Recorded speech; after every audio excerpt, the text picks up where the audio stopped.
एक बार प्रेम से बोलिए श्री सद्गुरु भगवान की, बोलिए भक्त भगवान की।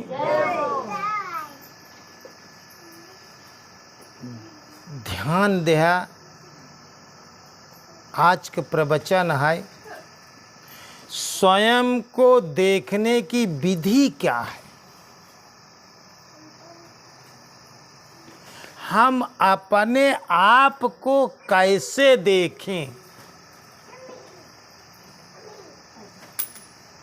किसी संत ने लिखा है कि देखो अपने आप को और समझो अपने आप, और अपने को देखे बिना मिटई न भव संताप। संसार का कष्ट मिटई न भव संताप। बिना अपने को देखे, बिना अपने को जाने, बिना अपने को पहचाने संसार का कष्ट दूर नहीं हो सकता। स्वयं को देखने की विधि क्या है?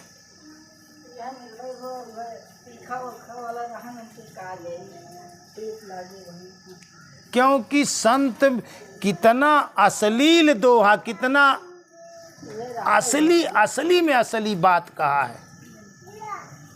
इस दोहे को समझने की कोशिश करो। देखो अपने आप को,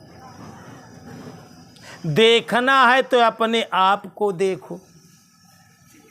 समझो अपने आप, अपने आप से अपने आप को समझना है।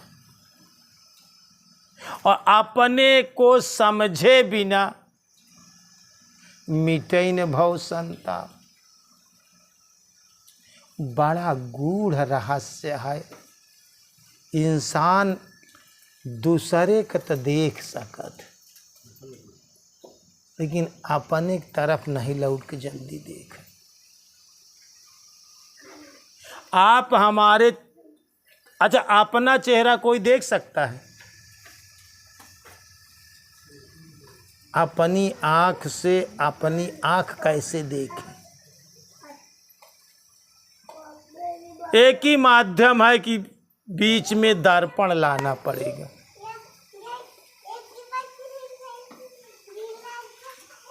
स्वयं को समझना है, अपनी भावनाओं को, अपने विचारों को, अपने अनुभवों को जानना है। तभी आप अपने जीवन में आगे बढ़ सकोगे। स्व को जानना है। एक शब्द बहुत बढ़िया जीवन में मिला है, स्वस्थ। स्वस्थ कौन है? कौन सा इंसान स्वस्थ है? स्वस्थ उसे कहते हैं जो स्व में स्थित है, वही स्वस्थ है।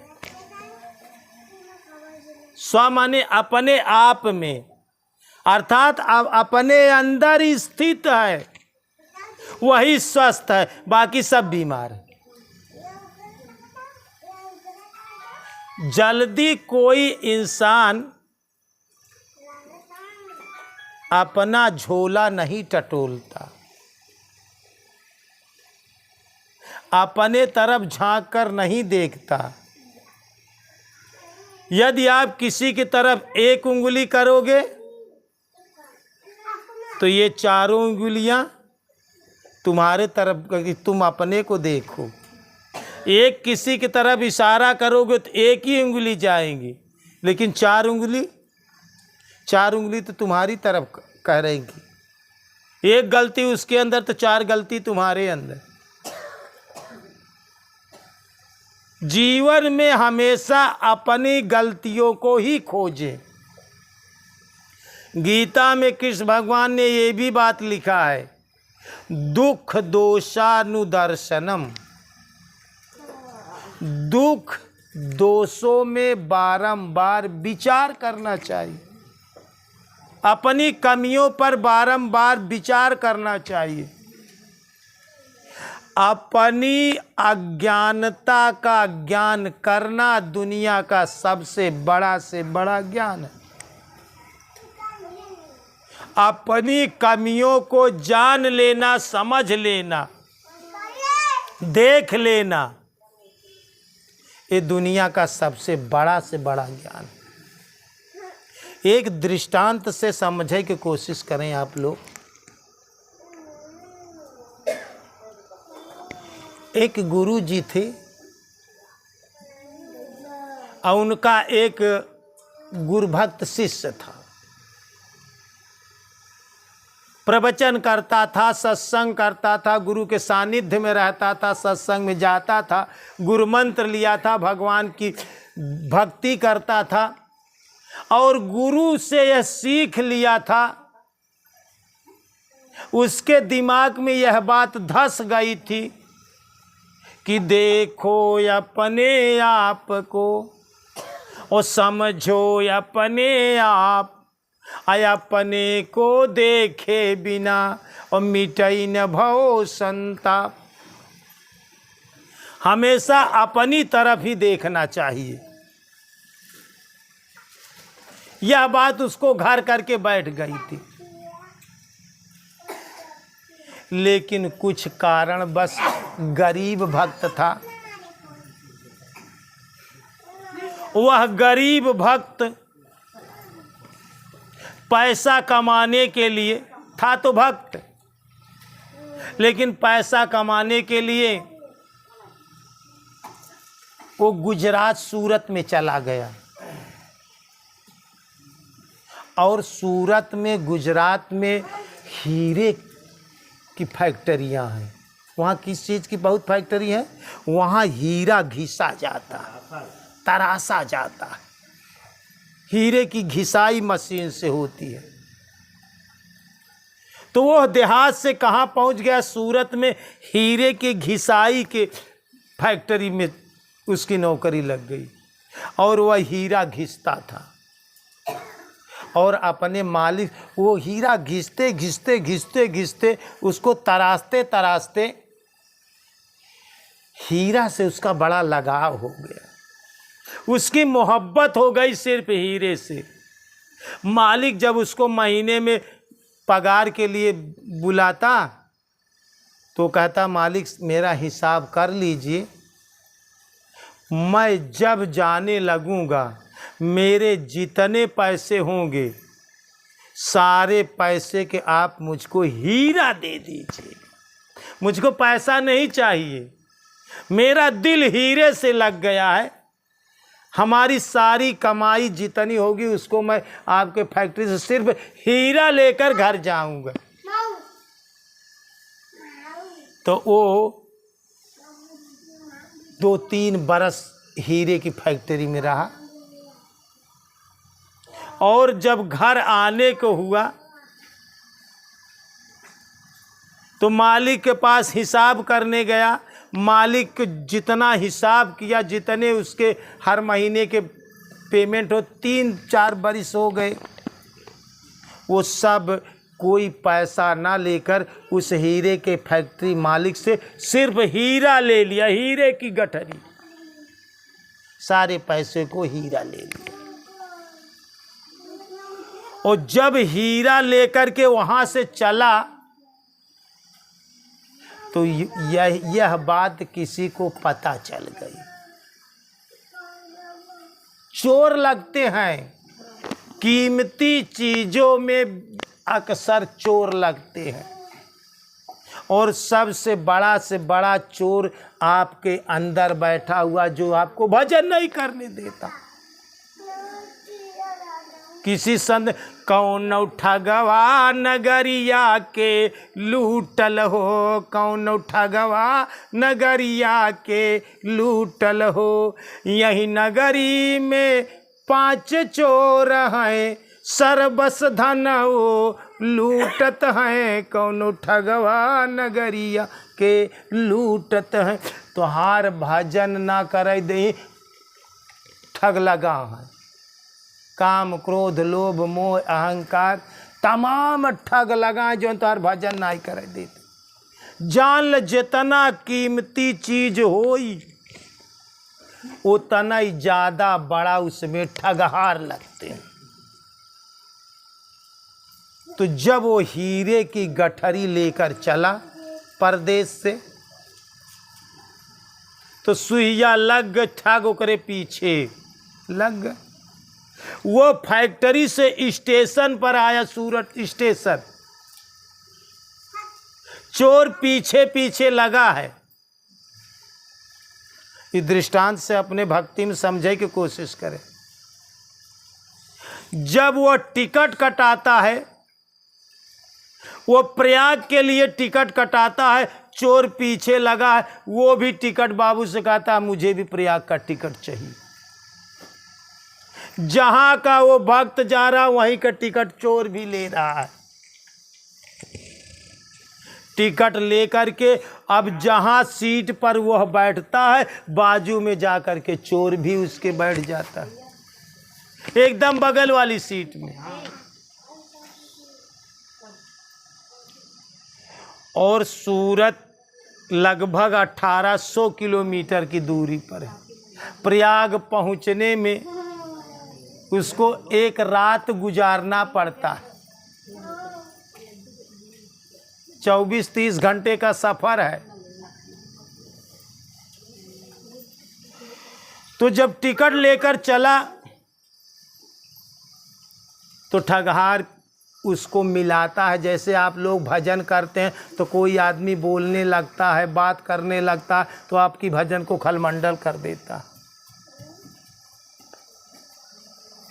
ऐसे ठग लोग होते। अब उसको मिलाते मिलाते मिलाते मिलाते, खाते पीते। कहा भाई आपको कहाँ चलना? वो बोला प्रयाग। भक्त बोला प्रयाग। कहा भाई हमें भी प्रयाग ही चलना है, चलो साथ में चलते हैं। कहा लेकिन भाई ऐसा है कि पूरी रात है, हम आप कीमती सामान लेकर यात्रा कर रहे हैं, चलिए आधी रात तक आप जागें और हम सो लें, और फिर आप सोएंगे हम जागेंगे। भक्त मान लेता है इस बात को। तो कहा कि भाई पहले सोएगा कौन? चोर चालाक था।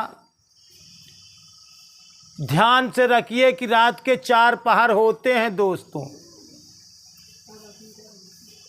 6 से 9 तक सब लोग जागते हैं, सब जागते हैं। 6 बजे शाम से 9 बजे रात तक सब जागते हैं। 9 बजे रात से 12 बजे रात तक कामी पुरुष जागते हैं, भोगी पुरुष जागते हैं। और 12 बजे रात से 3 बजे रात के बीच चोर जागते हैं। कभी भी चोरी डकैती होगी तो 12 और 3 के बीच में हो जाएगी, ध्यान रखना इस बात को। और 3 बजे से 6 बजे तक संत महात्मा भक्त ब्रह्म मुहूर्त है। 4 पहर रात होती है और 4 पहर का दिन होता है, और 3 घंटे का 1 पहर होता है। तो चोर चालाक था, वो कहा भाई ठीक है 6 बजे 12 बजे रात तक हमारी ड्यूटी, हम जागेंगे तुम सो लेना, और 12 बजे हम आपको जो है कि फिर जगा देंगे। आपस में तालमेल कर लिया। तो सबसे पहले चोर सोने लगा। 9 बजे के बाद अपना खाना पीने खाए के बाद सोने लगा चोर। तो भक्त था, वह सत्संग करता था, गुरु से गुरु मंत्र लिया था। उसमें सोचा कि मनुष्यों में सबसे बड़ी से बड़ी कमी यही होती है, मनुष्य कभी अपना झोला नहीं टोता, अपनी गलतियों को नहीं देखता, अपने अंदर नहीं टटोलता। जब चोर सो गया और सीट के नीचे उसका भी झोला रखा था जो हीरे का था और चोर का भी झोला रखा था, तो उसने किया क्या, भक्त ने जो हीरे की गठरी थी लाल लाल कपड़े में पुटकी में बांधा था और हीरे की गठरी अपने झोले से निकाल करके वो चोर के झोले में डाल दिया। समझने की कोशिश करिएगा दोस्तों, ये आप अपने ऊपर समझिए। वो क्या किया कि अपने झोले का हीरा निकालकर चोर के झोले में डाल दिया और बिंदास हो गया।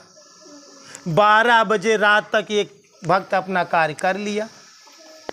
जब 12 बजे रात बीत चुकी तब चोर जागा और कहा भाई ऐसा है कि अब तुम सो जाओ, अब हम जागेंगे। कहा ठीक है भाई हम सो जाते हैं।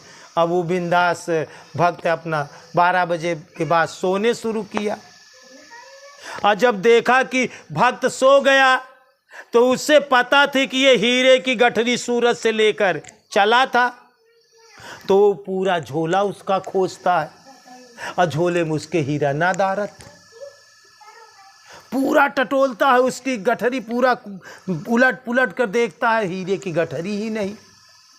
और जब नहीं पाता है तो वो चोर क्या करता, वो 3 बज गई, रात 4 बजे, परेशान था, तो धीरे धीरे उसके जो है कि शरीर में टोने लगा कि कहीं हीरे की गठरी तो अपने कहीं शरीर में नहीं रखा था। पूरा धीरे धीरे धीरे धीरे टोते टोते पूरा सब कुछ टटोल लिया, लेकिन हीरा नादारत। अब वो करता क्या है, ऐसा करते करते 4-5 बज गया लेकिन हीरा पाता ही नहीं था। अब फिर टो रहा था उसके गजुए में टो रहा था, तो हाथ उसको लगा 5 बजे भोर होते। कहा भाई क्या टो रहे हो, क्या टटोल रहे हो? कहा भाई कुछ नशा बूटी चाहिए, वही मैं बीड़ी टटोल रहा था आपके पाकिट में। वो जग गया, जग कर बैठा तो धीरे धीरे सुबह हो गई। सब लोग 5 बजे ट्रेन में जग गए, पुलिस लोगों का पहरा हो गया। तो वो चोर पूछता है कि भाई एक बात बता, तू सूरत से चला था तो हीरे की गठरी लेकर चला था? कहा भाई हाँ हीरे की गठरी लेकर चला था। ये बात तो सत्य है। कहा पर तू हीरा रखा कहाँ? मैं तो सब टटोल डाला, तेरी पूरी गठरी, तेरी पूरी शरीर में सब टटोल डाला, लेकिन हीरा मिला ही नहीं। तू सच सच बता, तू बता देगा मैं कसम खाता हूं माँ भवानी की आपकी चोरी नहीं करूंगा, लेकिन तू बता दे कि हीरा रखा का छिपाया कहाँ है तूने? कहा भाई मैं भक्त आदमी हूँ, मैं गुरु दीक्षित हूँ, गुरु से मंत्र लिया हूँ। मेरे गुरु ने एक दोहा बताया था कि देखो अपने आप को समझो अपने आप, अपने को देखे बिना मिटई न भव संताप। हमारे गुरु ने बताया था कि कोई भी इंसान अपने अंदर नहीं टटोलता, वो हमेशा दूसरे को टटोलता है। यह बात मुझे पता था। तो जब आप सो रहे थे, आपने नाहक प्रयास किया, आप हमारे झोले का टटोला ना, आप अपने झोले का टटोला। कहा नहीं भाई मैं तो अपने झोले को नहीं। उसने उसका झोला खींचा और उसके झोले को खोला और हीरे की गठरी निकाल दिया। कहा देखा भाई, तुम अगर अपने झोले को टटोलते तो बिना परिश्रम के सब कुछ तुम्हें मिल जाता, लेकिन आप मेरे झोले को टटोले, आपने मेरी खोज किया, मेरी तरफ झांका, आपने अपनी तरफ नहीं झांका। ऐसा करते करते वो लोग प्रयाग चले आए। वो कसम खा लिया कब हीरे को नहीं लेंगे। वो हीरा लिया, अपनी गठरी लिए और दोनों चले गए।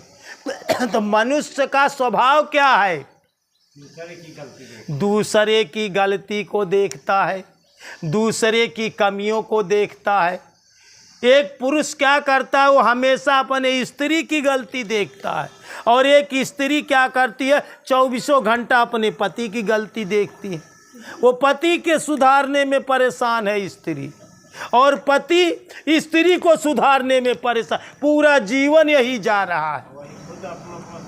अगर खुद की तरफ झांक ले, अपनी कमियों को झांक ले, आप सुधरे तो संसार सुधर जाएगा। दोस्तों, जरूरत है जीवन में तुझे अपने को खोजना है, अपनी तरफ झांकना है। अगर आप अच्छे बन गए तो संसार में सब कोई तुम्हें अच्छा ही अच्छा दिखेगा। आपको खराब इसलिए दिखता है कि आप स्वयं खराब हो। जैसी जिसकी दृष्टि उसकी वैसे सृष्टि। चोरों के और नजर आते हैं चोर। चोर मनाई कि चोर ही दिखाई। आप आँख में जैसा चश्मा लगाए, हाँ, अगर आँख में सफ़ेद चश्मा लगाए सब सफ़ेद दिखाई, पीला चश्मा लगाई लेता पीला दिखाई, लाल चश्मा लगाए लेता सफ़ेद दीवाल रही तो लाल दिखाई, हरा चश्मा लगाए लेता हरा दिखा। हरा पेड़ तो हरा दिखावे करी, जो सूखा पेड़ आए वो भी हरा दिखाई पड़ेगा। सूखा पेड़ भी तुम्हें हरा ही नजर आएगा, क्योंकि आपकी नज़रिया बदल गई। तो जीवन में ज़रूरत है अपने को बदलना, स्वयं के देखने की कला, स्वयं को देखने की विधि क्या है। आप अपने आप को देखिए, हर काम में सिर्फ अपनी गलतियों को टटोले। दुनिया की किसी काम में किसी की गलती है ही नहीं।